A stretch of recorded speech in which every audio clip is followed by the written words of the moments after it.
네, 오늘 아침 뉴스의 맥을 짚어드리는 시간입니다. 뉴스연구소. 오늘 박순봉 경향신문 기자 그리고 김준일 시사평론가와 함께합니다. 안녕하세요. 예, 안녕하세요. 네, 뉴스쇼.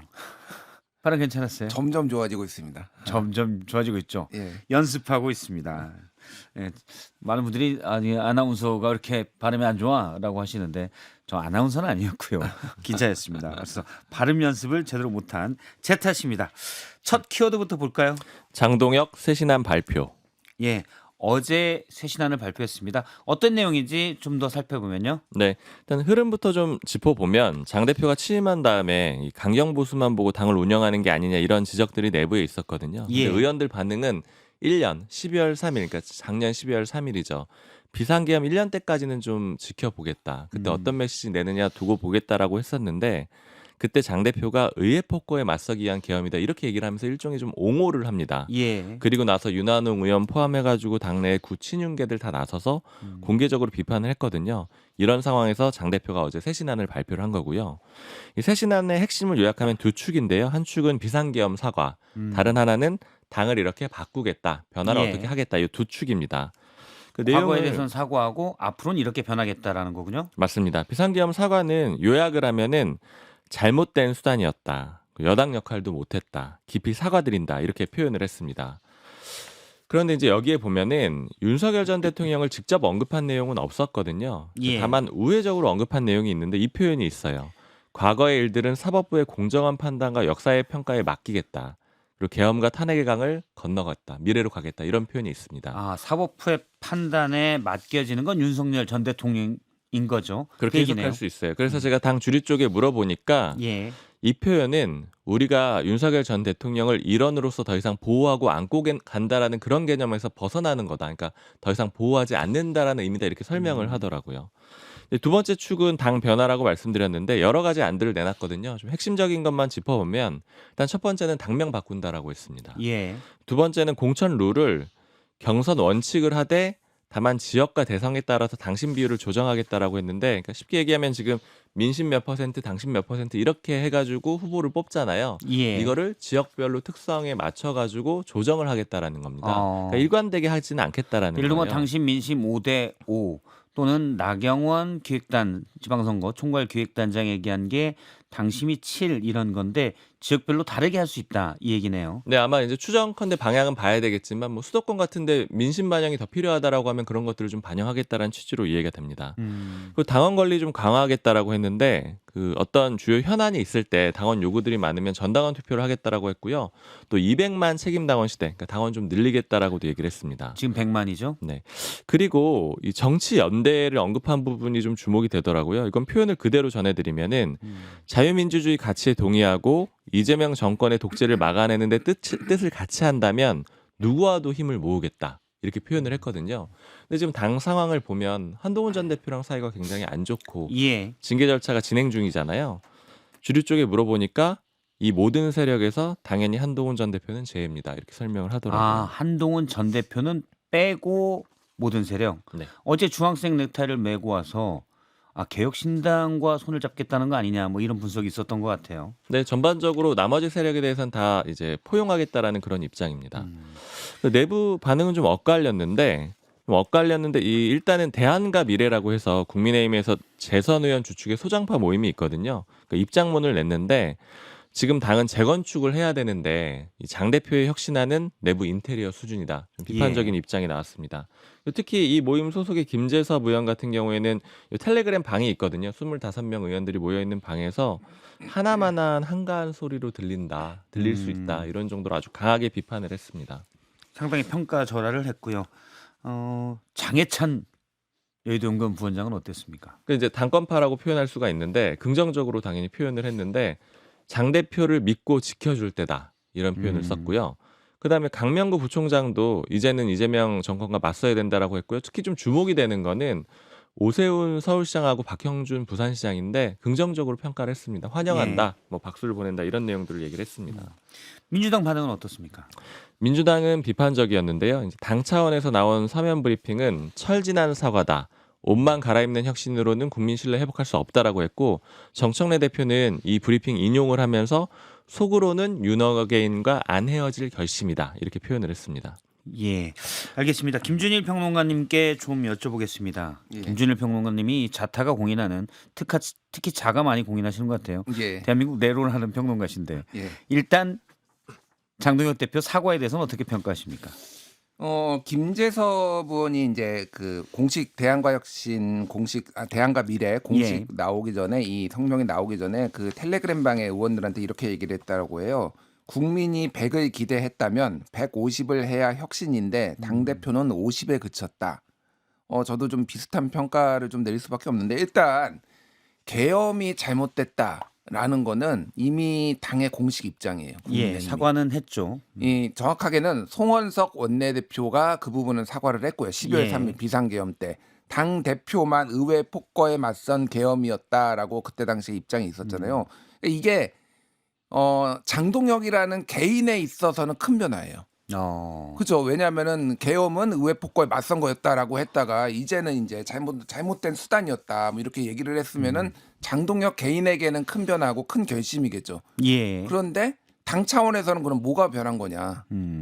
이미 나온 얘기예요. 그러니까 입장은 계엄은 그러니까 지금 이 국민의힘의 전체적인 이 스탠스들이 보면은 비상계엄에 대한 입장, 그리고 탄핵에 대한 입장, 그리고 탄핵 이후에 이제 윤석열과의 관계, 윤석열 예. 대통령과의 관계에 대한 뭐 이를테면 윤석열 지키기라든지 뭐 사적 뭐 입장 이런 등등등이 있잖아요.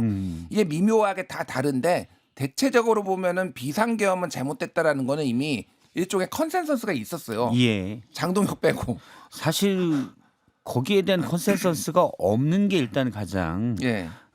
조금이라도 없다면 그게 문제죠. 그렇죠. 예. 그러니까 이거는 더 나아간 거라고 보기가 어렵다라는 게 이미 국민의힘에서도 좀 개혁을 바라는 분들이 얘기를 하는 거고 저도 내부 일부의 평가라는 거죠. 예, 저는 거기에 공감을 합니다. 이게 그러면 예를 들면은 이렇게 장덕 대표가 얘기를 함으로 인해서 예. 당 지지율이 확 오르고 와 드디어 이제 바뀌었구나라고 정말로 사람들이 생각할 것인가. 뭐 일부 그렇게 보시는 분들도 있지만은 어제 오늘 이렇게 제가 10대 일간지 사설을 봤는데 8개가 이거를 썼어요. 8군데가. 근데 4군데가 윤석열 절연이라는 표현이 들어갔습니다. 예를 들면 중앙일보 윤석열 절연 없이 가능한가? 한겨레 윤석열 절연 없이 계엄 사과 신용. 경향 윤석열 절연 없는 장동혁 사과. 한국일보 윤석열 절연 없는 장동혁의 어정쩡한 사과.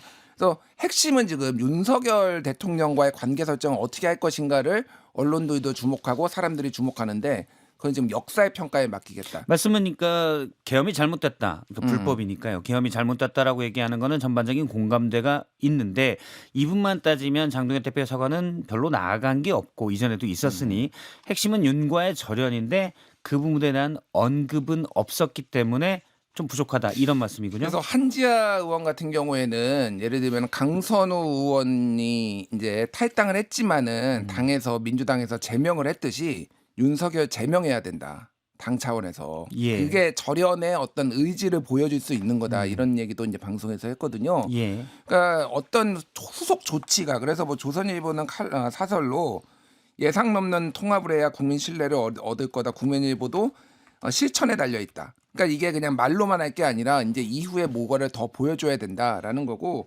어제 이제 3가지 얘기를 했잖아요. 청년 뭐 중용하겠다. 그리고 뭐 국민 공감을 하겠다, 전문가를 하겠다. 저는 이거 느낌이 뭐였냐면은 이제 수능을 보는 수험생이 지금 국영수가 성적이 안 나오는데 제가 과탐과 사탐에 좀 집중해 보겠다. 예. 이런 느낌이에요. 그러니까 지금 청년을 중용을 안 해가지고 이 당이 지금 지지율이 안 나오는 게 아니잖아요.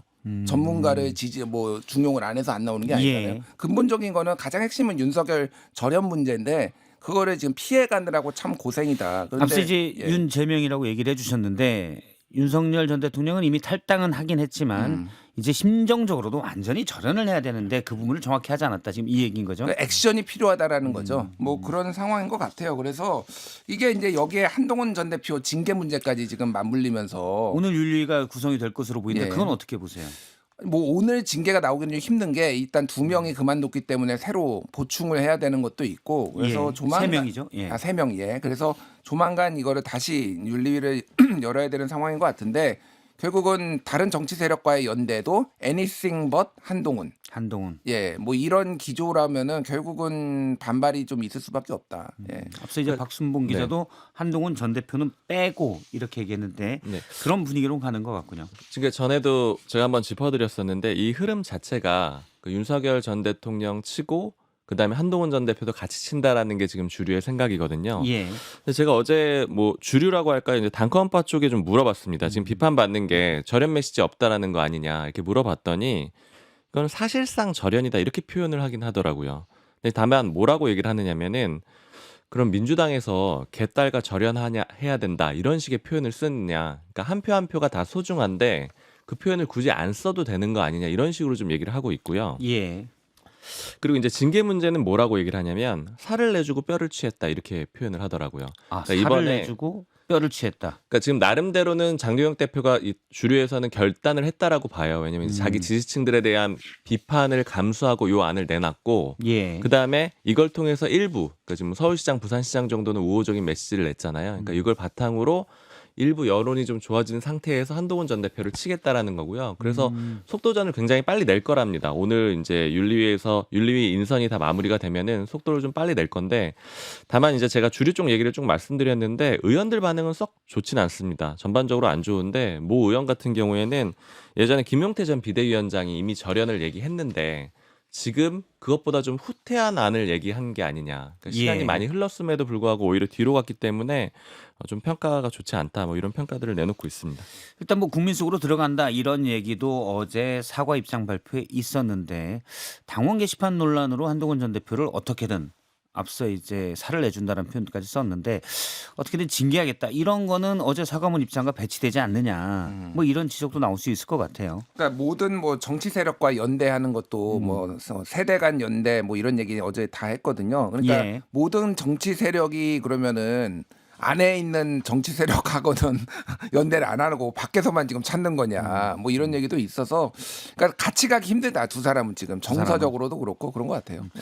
한동훈 전 대표는 장동혁 대표의 사과에 대해서 어떤 입장이었습니까?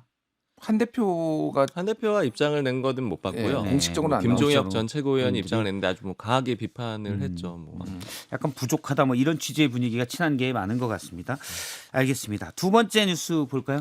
중국 서해 구조물 해법 찾았나? 예. 어제 상하이 현지에서 오늘 이제 귀국을 했는데 어젯밤인가요? 귀국을 했는데 이재명 대통령이 현지에서 예정이 없던 기자간담회를 했습니다. 여기에서 서해에 있는 중국 구조물 여기에 뭐 사람도 좀 있고 그렇다고 왔다 갔다 하고 그런다던데 여기에 대한 얘기가 좀 있었죠? 네. 그 주요 내용을 좀 정리를 해볼 건데 그 전에 하나 짚어드리면은 예.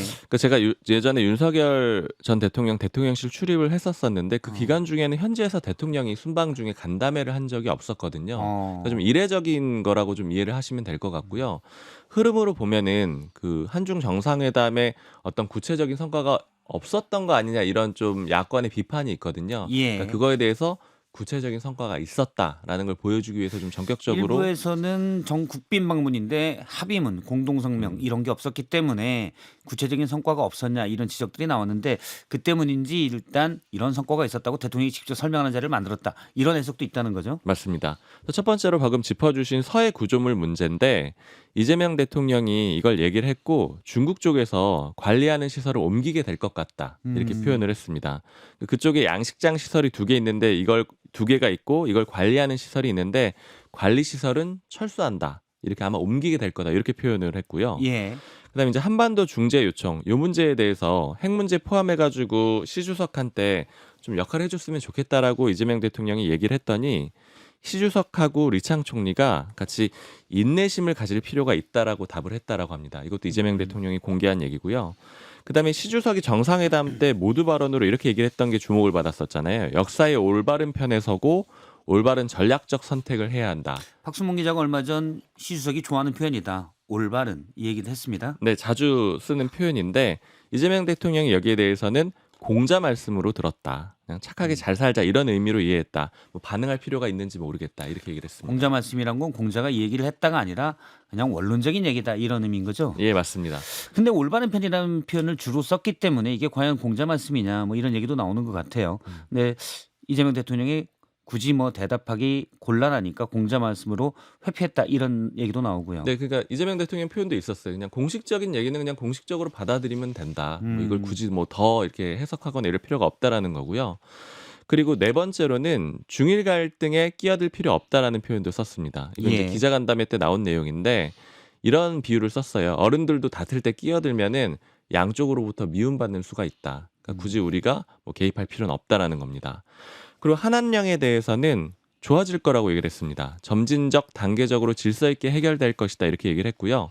좀 시간이 필요할 거라는 거예요. 일단 그쪽 입장, 중국 입장에서는 한한령을 명시적으로 한 건 아니잖아요. 예. 그러니까 이건 뭐 실제 협의는 어쨌든 이뤄질 것이다. 뭐. 하나님을 명시적으로 하지 않았다는 건 공식적인 법규나 규정 이게 있는 건 아니고 뭐 공안들이 이거 하지 마 이러는 건데 뭐 그 부분을 언급한 거죠. 네. 실제로는 사실 뭐 작동이 되고 있다고 봐야 되겠죠. 네, 그리고 특히 이 대통령이 썼던 표현 중에 조짐 정도가 아니라 완화의 조짐 정도가 아니라 명확한 의사 표현이 있었다라고 생각을 한다. 그러니까 중국 쪽에서 그런 의지를 좀 밝혔다라고 이 대통령이 표현을 했습니다. 예.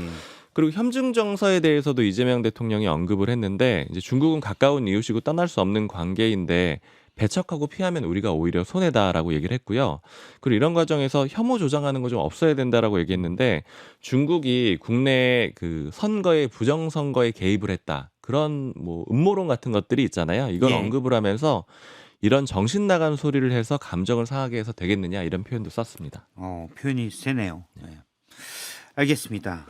김준일 평론가님은 이번 한중 정상회담 평가를 어떻게 하시는지요? 일단 이 기자간담회가 좀 갑자기 잡힌 거예요. 그래서 갑자기 좀 해야 되겠다는 필요성이 느껴진 거죠. 그러니까 이게 대통령 입장에서는 국내외에 너무 사건이 많았어요. 이게 주목을 좀 못 받은 측면도 있어요. 사실 이 중요성에 비해서 예를 들면 갑자기 베네수엘라 마두로 납치하고 뭐 예. 해외에서는 그리고 안에서는 뭐 김병기 뭐 강선우 이해훈 해가지고 지금 뭐 저기 이슈가 많죠. 장도혁 대표까지 막 이 정도로 하니까 주목을 못 받아서 이거를 좀 뉴스를 만들어야 되겠다는 필요성이 있는 거고 전체적으로 보면은 그러니까 이게 이제 국민의힘의 입장은 이 대통령의 방중이 외교가 실익 없이 중국 대변인을 자처했다 이런 평가도 뭐 야당이니까 그렇게 나오는 건데 크게 성과가 있는 거냐라는 물음표를 가질 수 있는데 그거를 이제 조금 시간이 걸린다라는 거를 명확하게 좀 이게 관계 개선에는 어쨌든 이게 첫 단계 사실상 그 안 좋았던 거에 첫 단계를 지금 단추를 깬 에이펙 이후에 첫 단계를 끼웠다라고 봐서 이거는 이후에 후속 조치들을 좀 봐야 될 것 같다. 한한령도 예. 그렇고 서해 구조무위도 그렇고.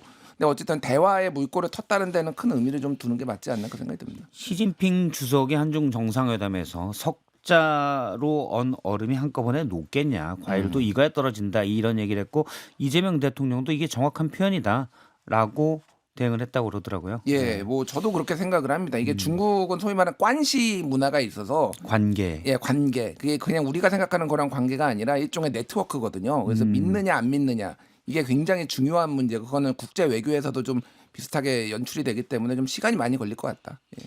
알겠습니다. 세 번째 키워드 볼까요? 지방선거 최대 쟁점은 반도체 클러스터. 반도체 클러스터.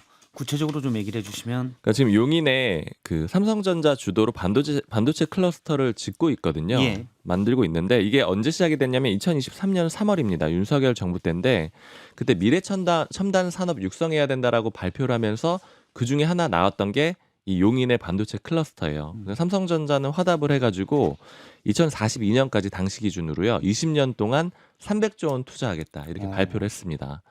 이게 쭉 진행이 되어 오고 있는 상황인데 지금 6월 지방선거를 앞두고 민주당 내부에서 이거 위치를 바꿔야 된다. 이런 얘기가 나온 겁니다.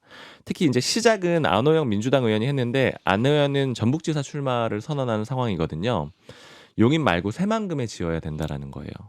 근데 이제 일단 이 출마자가 얘기했을 땐 그렇게 힘이 실리지는 않았는데 예. 정부에서 김성한 기후에너지환경부 장관이 지난달 26일에 옮겨야 할지 고민해야 된다 이렇게 얘기를 합니다. 정부 쪽에서 화답을 하다 보니까 이게 이제 불이 붙기 시작을 한 겁니다. 물론 뭐 정부 부처도 여러 가지가 있지만 국무위원 중에 한 명이 검토해볼 만하다 이렇게 네. 얘기를 한 거군요. 그러면서 이제 그 전북 쪽 의원들은 이 얘기를 적극적으로 하기 시작을 했고요.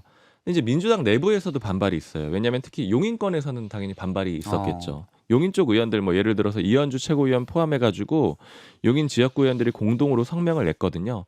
양쪽의 주장을 좀 요약을 해보면은 이제 전북 쪽에서는 이걸 옮겨야지 그 지방주도 성장을 할 수 있는 게 아니냐 이게 핵심적인 논리고요. 용인 쪽에서는 반도체 같은 거 속도하고 집적 모이는 게 생명인데 이거 옮기는 게 말이 되느냐 이렇게 반발하고 있는 겁니다. 지방선거 앞두고 이제 각 지역에서 좋은 건 우리로 가져가겠다. 뭐 이렇게 해석해도 될 것 같은데 아까 말씀하신 대로 김성한 기후환경부 장관이 또 긍정적 표현을 했기 때문에 논란이 좀 더 되는 것 같아요. 삼성전자 입장은 어떻습니까?